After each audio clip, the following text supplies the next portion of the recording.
नमस्कार फ्रेंड्स, मैं कुलदीप आपका स्वागत करता हूं कुलदीप जैन ऑफिशियल में। आज की इस वीडियो में आप सभी का स्वागत है। जैसा कि आप सभी को पता है कि वर्ग 2 के लिए हम विभिन्न सब्जेक्ट्स के प्रीवियस ईयर क्वेश्चन को देख रहे हैं। ऐसे क्वेश्चन जो आने वाली परीक्षा के लिए अत्यंत महत्वपूर्ण हैं और उनसे हम परीक्षा का पैटर्न और क्वेश्चन की डिफिकल्टी लेवल समझ सकते हैं।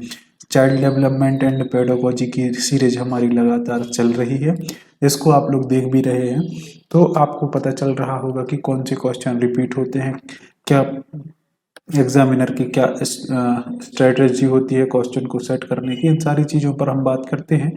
उसी सिनेरियो में आज हम साइंस के कुछ 60 क्वेश्चन को डिस्कस करेंगे। इनके साथ हम इन साइंस पेडागोजी के क्वेश्चन को भी देखेंगे जो 20 फरवरी 2019 की फर्स्ट शिफ्ट में आए हुए क्वेश्चन होंगे। फ्रेंड्स, आइए इस वीडियो को स्टार्ट करते हैं।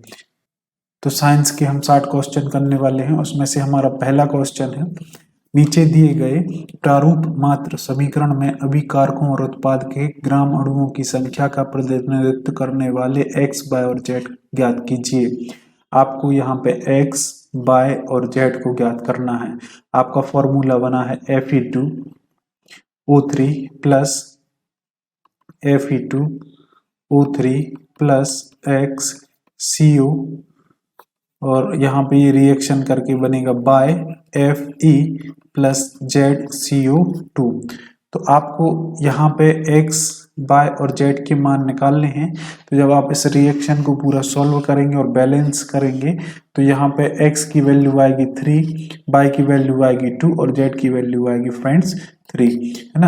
अगर आप इसको पूरा सॉल्व करना चाहते हैं तो आप उसको सॉल्व करने में थोड़ा सा टाइम लगेगा, लेकिन हमारा इस वीडियो में यही मकसद है कि हम मतलब क्वेश्चन को देख सकें कि किस तरीके के क्वेश्चन आ सकते हैं प्रीवियस ईयर। अगला क्वेश्चन, यदि ध्वनि तरंग एक माध्यम से प्रसारित हो तो क्या होता है। फ्रेंड्स, एक माध्यम में प्रसारित हो तो क्या होता है, क्या होगा। माध्यम के कण तरंग के प्रसार की दिशा में लंबवत स्थानांतरित होते हैं या माध्यम के कण ब्रह्मावस्था में रहते हैं। माध्यम के कण उनकी माध्य स्थिति के समीप इधर उधर गतिशील हो जाते हैं, है ना, या फिर माध्यम के कण भी प्रसारित होते हैं। जब ध्वनि तरंग प्रसारित होती है तो माध्यम के कण उनकी माध्य स्थिति के समीप इधर उधर गतिशील हो जाते हैं। इसको आप फ्रेंड्स याद रख सकते हैं।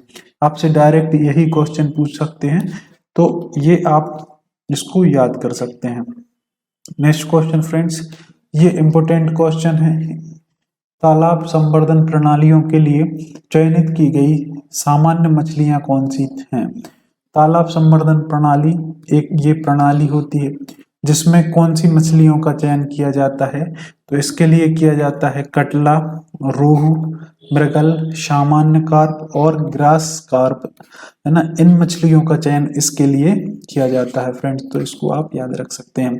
फ्रेंड्स, अगर आप मेरे चैनल पर नए हैं तो मैं आपको बताना चाहता हूं कि हम विभिन्न परीक्षाओं के अलग अलग सब्जेक्ट से रिलेटेड क्वेश्चन लेकर के आपके सामने आते हैं, जिससे आपको परीक्षा का पैटर्न और डिफिकल्टी लेवल समझने में मदद मिलती है। आप अपनी तैयारी को मजबूत कर सकते हैं फ्रेंड्स, है ना। इन जो क्वेश्चन हैं आप प्रीवियस ईयर, इनसे आप ये अंदाजा लगा सकते हैं कि परीक्षा में किस प्रकार के क्वेश्चन पूछे जाते हैं, है ना। तो अगर आप मेरे चैनल पर नए हैं तो चैनल से जुड़ सकते हैं, चैनल को सब्सक्राइब कर सकते हैं, है ना। आगे आप देखते हैं, तारों का टिमटिमाहट के लिए उत्तरदायी है। किस घटना के कारण तारे हमें पृथ्वी पर टिमटिमाते हुए दिखाई देते हैं। वेरी इंपॉर्टेंट और कॉमन प्रश्न है फ्रेंड्स, इसको आप याद रख सकते हैं। इस किस कारण से दिखाई देते हैं, वायुमंडलीय अपवर्तन के कारण, एटमॉस्फेरिक रिफ्रैक्शन के कारण जो तारे हैं वह हमें टिमटिमाते हुए दिखाई देते हैं। तारों से आने वाला प्रकाश वायुमंडल में विभिन्न परतों के होकर के गुजरता है ना। विभिन्न परतों से होकर के जब ये गुजरेगा तो इसमें कुछ धूल के कण, कुछ मतलब पार्टिकल्स होते हैं, इनमें प्रकाश के जो किरण हैं वह टकरा करके इधर उधर फैल जाती है ना। इसको हम प्रकीर्णन भी बोलते हैं। तो इस घटना जो तारे हैं वो हम टिमटिमाते हुए दिखाई देते हैं किस घटना के कारण, वायुमंडलीय अपवर्तन के कारण फ्रेंड्स। अगला क्वेश्चन, निम्नलिखित में से किस बीमारी को हमारे देश में लगभग खत्म कर दिया गया? आपको पता है कि पोलियो है, पोलियो बीमारी जो भारत देश से इसका उन्मूलन हो चुका है, मतलब अब भारत पोलियो मुक्त देश बन गया है, तो इसको आप याद रख सकते हैं फ्रेंड्स। मलेरिया, मलेरिया से जो आज़ादी का है लक्ष्य 2030 तक मलेरिया मुक्त भारत बनाने का भी हमारा लक्ष्य है, तो इस क्वेश्चन का आंसर हो जाएगा friends option number 4। Next question friends, किसी वस्तु की गर्माहट को उसके खालिस्तान के द्वारा मापा जा सकता है? गर्माहट को हम आयतन के द्वारा नहीं, तापमान के द्वारा माप सकते हैं, आकार के द्वारा नहीं माप सकते और घनत्व के द्वारा भी नहीं माप सकते। अगला क्वेश्चन फ्रेंड्स, एक पेंडुलम के दोलन की आवृत्ति 1 हर्ट्ज है, दोलन की अवधि क्या है ना? एक पेंडुलम की आवृत्ति 1 हर्ट्ज है, तो दोलन की अवधि भी क्या होगी? 1 सेकंड। कितनी होगी फ्रेंड्स? 1 सेकंड। इसको आप डायरेक्ट याद रख सकते हैं। नेक्स्ट क्वेश्चन, 10 किलोग्राम द्रव्यमान का एक निकाय 10 मीटर प्रति सेकंड से एक समान वेग से 5 सेकंड में एक क्षैतिज सतह की समांतर गतिशील है, उस निकाय द्वारा उत्पादित त्वरण क्या होगा?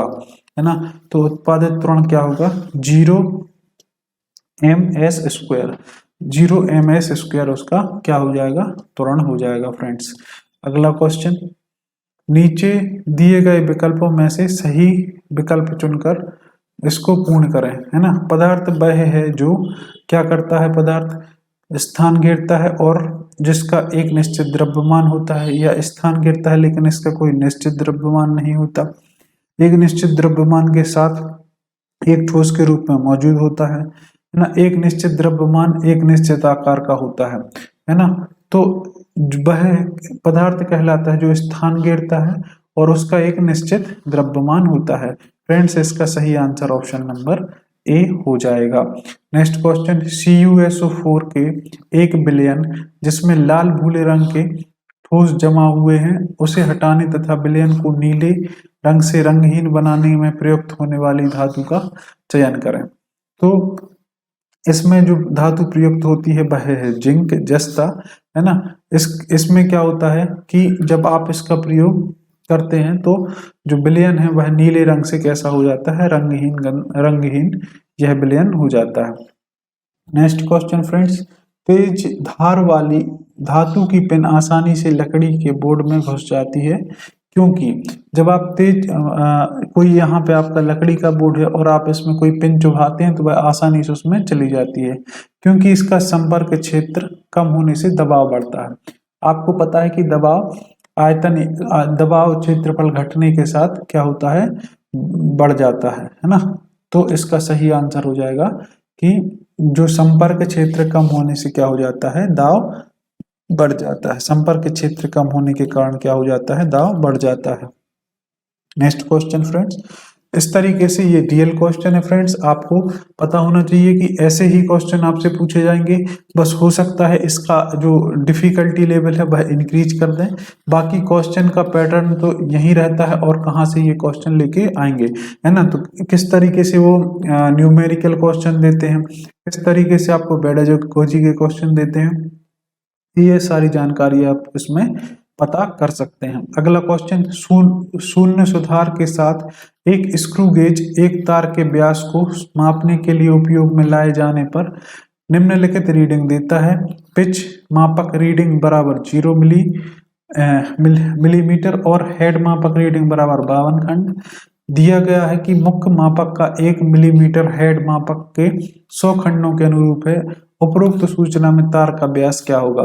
जब आप इसको पूरा सॉल्व करेंगे तो फ्रेंड्स इसका आंसर आ जाएगा 0.052 सेंटीमीटर। नेक्स्ट क्वेश्चन, आपको बताना चाहता हूँ कि इस तरीके से भी ये क्वेश्चन पूछे जाते हैं। ये जब तक आप इसका बेसिक पता नहीं होगा किस तरीके से सॉल्व करना, आप ऐसे क्वेश्चन को सॉल्व नहीं कर सकते। तो आप इस टाइप के जहां भी क्वेश्चन मिले उनको आप सॉल्व कर सकते हैं फ्रेंड्स। नेक्स्ट क्वेश्चन, जब एक तांबे का पात्र लंबे समय तक आर्द्र वातावरण में रहता है तो उस पर एक हरे रंग की परत जम जाती है। यह हरा पदार्थ किन तत्वों का मिश्रण है?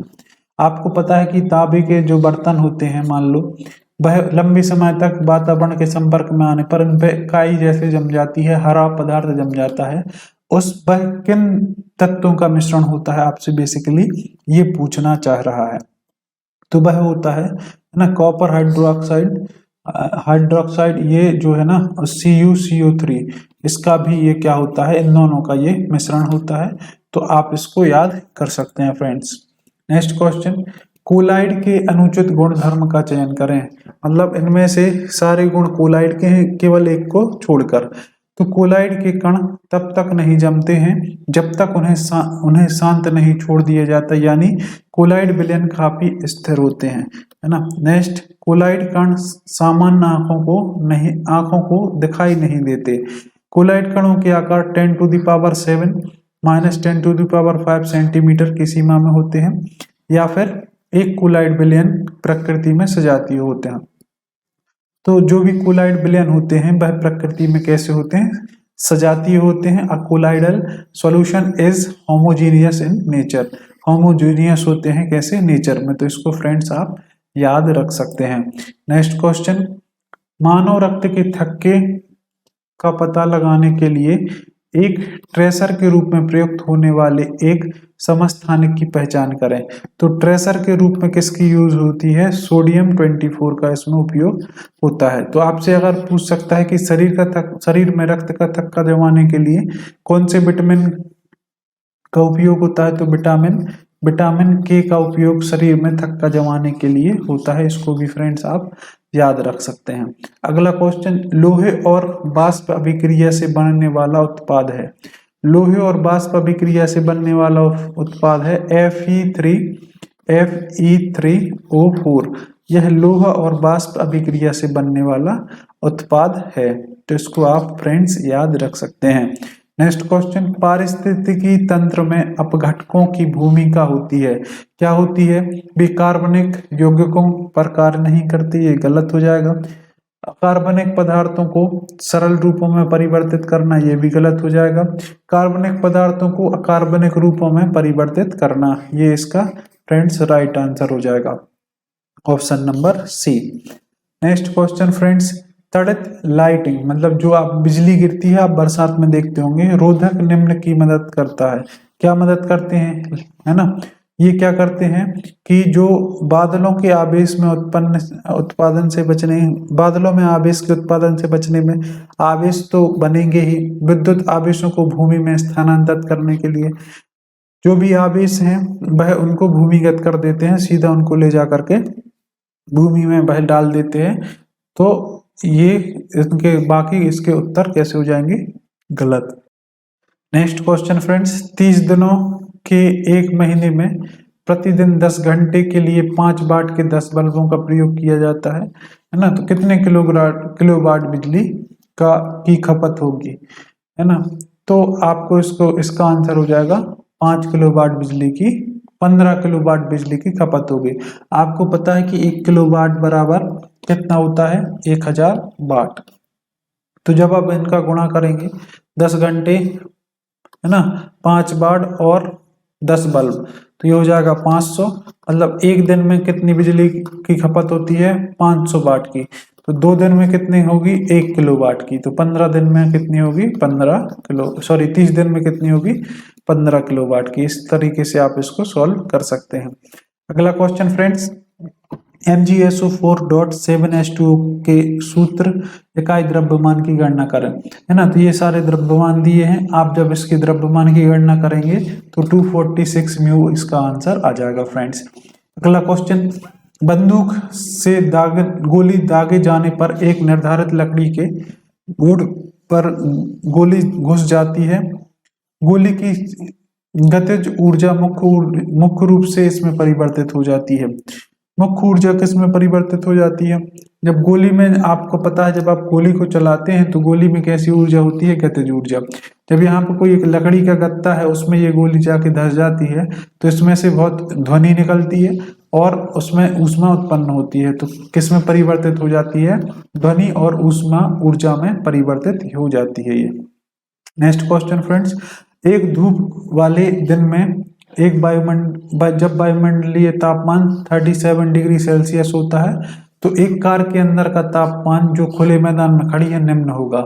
तो आपको पता है कि जब इस तरीके से कोई एक कार है ना, ये मान लो एक कार है, ये खड़ी है धूप में, यहाँ बाहर का तापमान 37 डिग्री सेल्सियस है, तो अंदर का तापमान कितना होगा।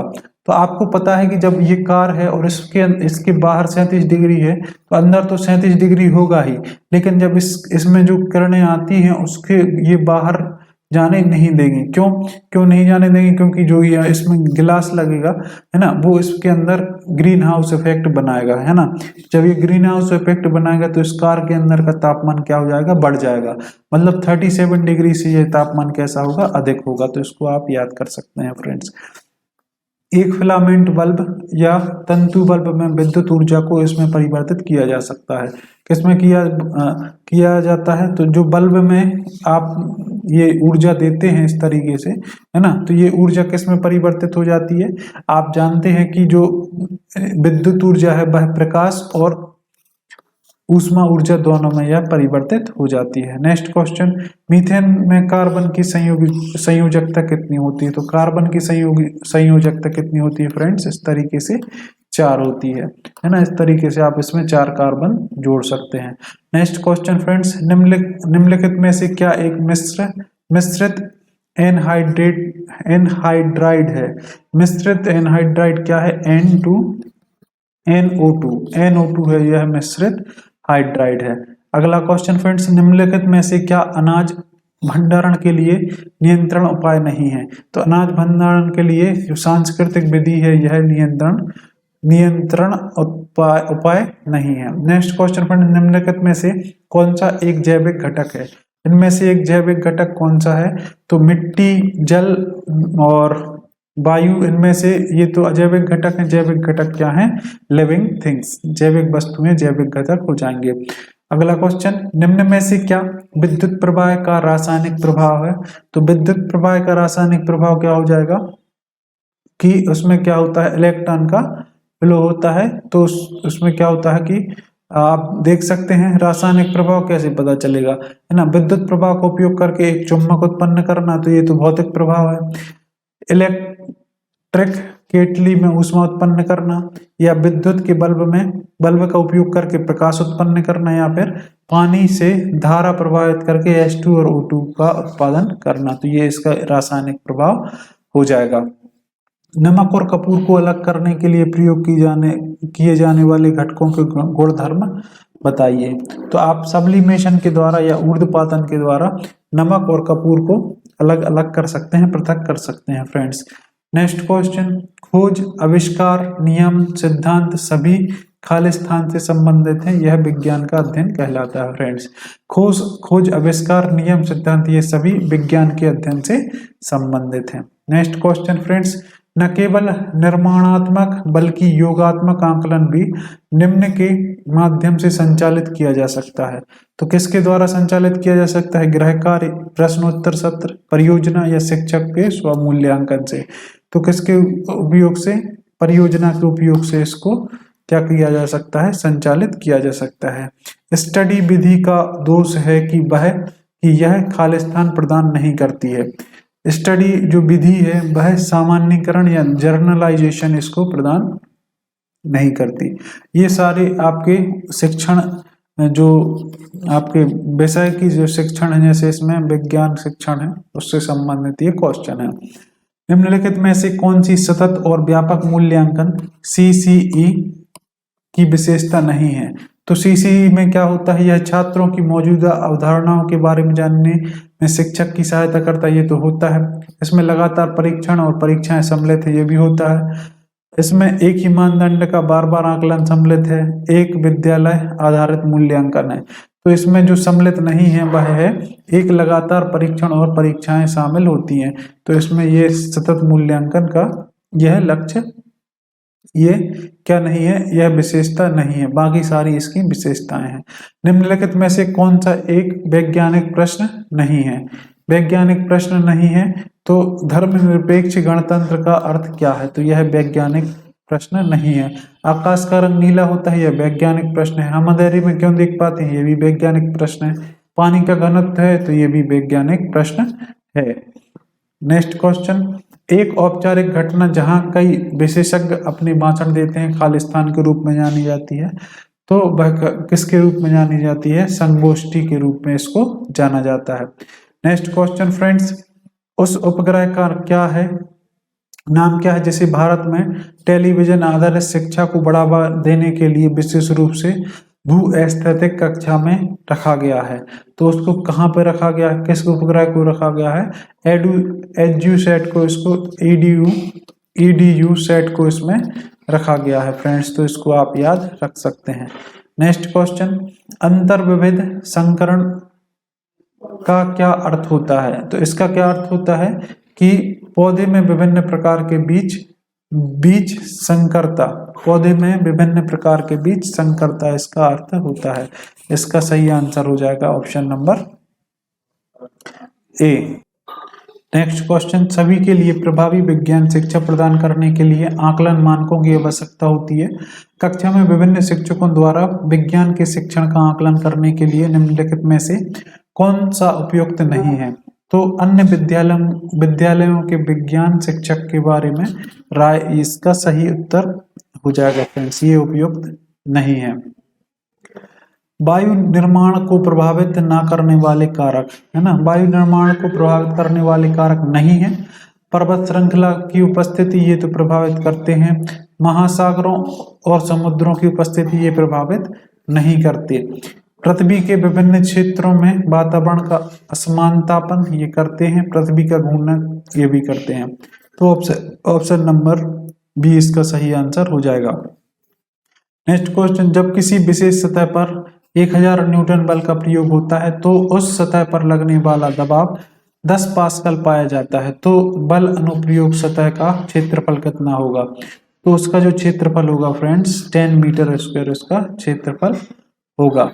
नेक्स्ट क्वेश्चन, चार वस्तु PQRS की गति 10 मीटर प्रति सेकंड, 36 मीटर प्रति सेकंड, 18 मीटर प्रति सेकंड और 30 मीटर प्रति सेकंड है। किन दो वस्तुओं की गति समान है?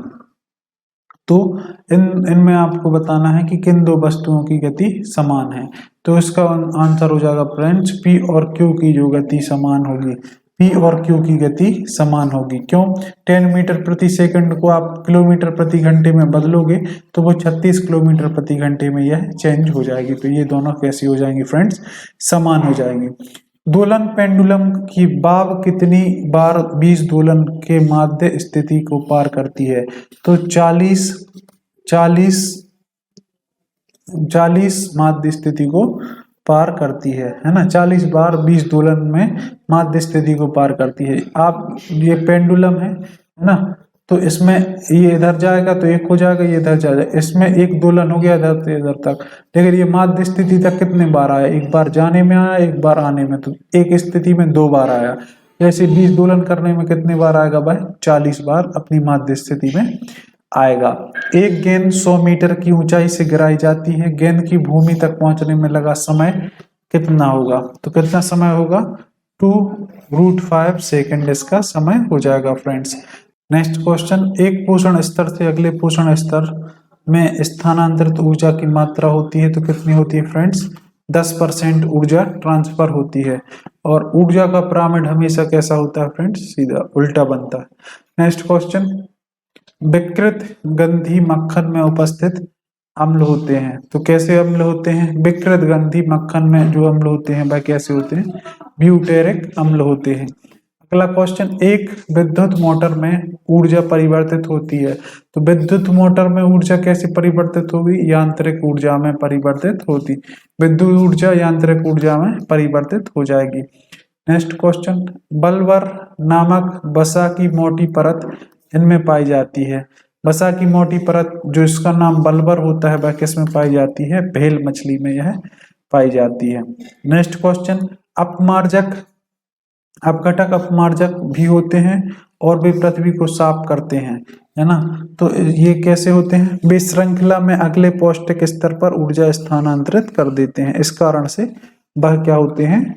इसका बेस जब करते हैं तो यह इस तरीके से क्या साफ कर देते हैं? आपको पृथ्वी को साफ करते हैं।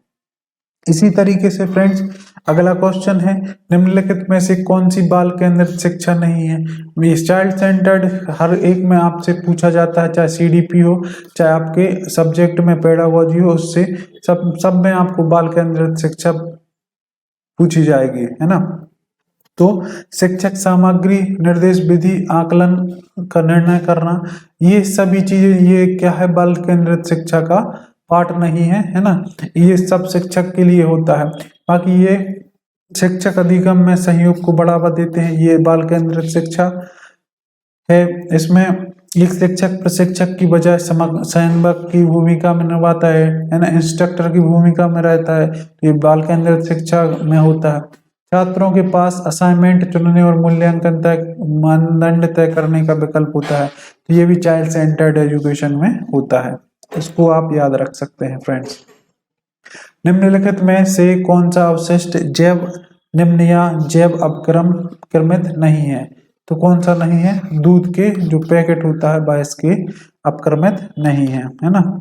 सब्जी के छिलके अपघटित हो जाते हैं, गाय का गोबर अपघटित हो जाता है, अखबार अपघटित हो जाता है। दूध का जो पैकेट होता है उसमें प्लास्टिक होती है, जिसके कारण से वह एकदम से जैव अपघटित नहीं होता, सालों साल वह चलते रहते हैं फ्रेंड्स। अगला क्वेश्चन, निम्नलिखित में से कौन सा अधिगम दृष्टिकोण ऑसुवेलेयन दृष्टिकोण का व्युत्पन्न मानक है। तो सिद्धांत मानचित्र है जो वह इसका मानक होता है। नेक्स्ट क्वेश्चन फ्रेंड्स, निम्नलिखित में से कौन छात्रों को गति संवेदी क्रियाओं के माध्यम से विज्ञान सीखने में मदद करता है। तो कौन करता है, नाटक यह करता है। नेक्स्ट क्वेश्चन, यदि किसी वस्तु को मुख्य फोकस और अवतल दर्पण के वक्रता के केंद्र में रखा जाता है तो छवि कैसे बनेगी, है ना। अवतल दर्पण में आपको पता है कि छवि हमेशा वास्तविक बनती है ना, और अभिवर्धित और उल्टी बनेगी, है ना। तो वास्तविक, अभिवर्धित और उल्टी, है ना, इनलार्ज, है ना, और इन्वर्टेड और रियल बनती है। वास्तविक बनेगी, बड़ी बनेगी और उल्टी बनेगी, तो ये आपको याद रखना है। नेक्स्ट क्वेश्चन फ्रेंड्स, विभिन्न आयु वर्ग के लोगों को अलग अलग मात्रा में नींद की आवश्यकता होती है। निम्नलिखित में से किसे नींद की सबसे अधिक जरूरत होती है। तो जो इन्फेंट होते हैं, जो नवजात शिशु होते हैं, इनमें सबसे ज्यादा जरूरत नींद की होती है फ्रेंड्स। अगला क्वेश्चन, 2.5 मीटर स्क्वायर की एक सतह पर सामान्यतः 100 न्यूटन का बल लगाया जाता है। इस सतह पर लगने वाला दाब कितना होगा। तो दाब होगा 40 न्यूटन पर मीटर स्क्वायर। 100 मीटर को आपको 2.5 से डिवाइड कर देना है। इसको एक जीरो बढ़ा दोगे तो ये दशमलव खत्म हो जाएगा, 25 से इसको काटोगे तो ये 40 बार कट जाएगा फ्रेंड्स। नेक्स्ट क्वेश्चन, एक शिक्षक अपने छात्रों में सौंदर्य बोध का पोषण करने के लिए कोशिश कर रहा है। उसे उन्हें प्रोत्साहन करना चाहिए कि घटना को उत्सुकता से देखें, है ना। किस तरीके से आप बच्चों के लिए उसमें इंटरेस्ट जगा सकते हैं, इस पे बल दिया जाता है। तो इसका ऑप्शन नंबर सी हो जाएगा। नेक्स्ट क्वेश्चन फ्रेंड्स, निम्नलिखित में से कौन सक्रिय चर्चा को बढ़ावा देगा। सक्रिय चर्चा को कौन बढ़ावा देगा, आगामी परीक्षणों के विषयों का चयन करना। तो जो कुछ आप परीक्षण करना चाहते हैं उसके विषयों का चयन करना इसमें क्या देगा, बढ़ावा देगा। नेक्स्ट क्वेश्चन फ्रेंड्स, वैज्ञानिक सिद्धांतों के संबंध में निम्नलिखित में से कौन सा गलत है। तो सिद्धांतों के परीक्षण का पालन करना इसके लिए गलत है। तो सिद्धांतों के परीक्षणों का पालन करना यह क्या हो जाएगा, गलत। नेक्स्ट क्वेश्चन फ्रेंड्स, एक वैज्ञानिक सिद्धांत से अपेक्षा नहीं की जा सकती कि यह क्या कर दे। वैज्ञानिक सिद्धांत से अपेक्षा नहीं की जा सकती कि यह सभी परिणामों का पूर्वानुमान लगाए। इसमें पूर्वानुमान नहीं लगाया जा सकता फ्रेंड्स। नेक्स्ट क्वेश्चन, कृषि में रासायनिक उर्वरकों के अति प्रयोग से मिट्टी अम्लीय होती है तथा भूमि अनउपजाऊ हो जाती है। इस प्रभाव को बेअसर करने के लिए सामान्यतः किस पदार्थ को मिट्टी में मिलाया जाता है। तो इसमें CO को, चूने को इसमें मिट्टी में मिलाया जाता है। तो आई होप जो आज हमने साइंस के 60 क्वेश्चन डिस्कस किए हैं ये आपको ठीक लगे होंगे। अगर ठीक लगे हो तो वीडियो को लाइक और शेयर जरूर कीजिएगा फ्रेंड्स। मैं बोलना चाहता हूं कि इसी तरीके से हम विभिन्न परीक्षाओं को लेकर के प्रीवियस ईयर क्वेश्चन को लाते हैं। इसके साथ साथ हम कॉन्सेप्ट वाइज चीज़ों को भी स्टार्ट करने वाले हैं, तो आप मेरे चैनल से जुड़ सकते हैं। हम जल्द ही इन सभी चीज़ों पर बात करेंगे, है ना। और इसके साथ साथ मैं बताना चाहता हूँ कि हर एक टॉपिक का आपको, जैसे पावलोव का नियम है ना, थॉर्नडाइक के जो नियम है, और भी है बांडुरा का क्या सिद्धांत है, सभी चीज़ों पर हम एक विस्तृत तरीके से प्लेलिस्ट बनाने वाले हैं। उसमें आपको सारी चीज़ें यूट्यूब पर फ्री पढ़ाई जाएंगी, तो आप मेरे चैनल से जुड़ सकते हैं, उन सब चीज़ों का लाभ ले सकते हैं। तो आपसे जल्द ही मिलते हैं नेक्स्ट वीडियो में, तब तक के लिए आपका बहुत बहुत धन्यवाद।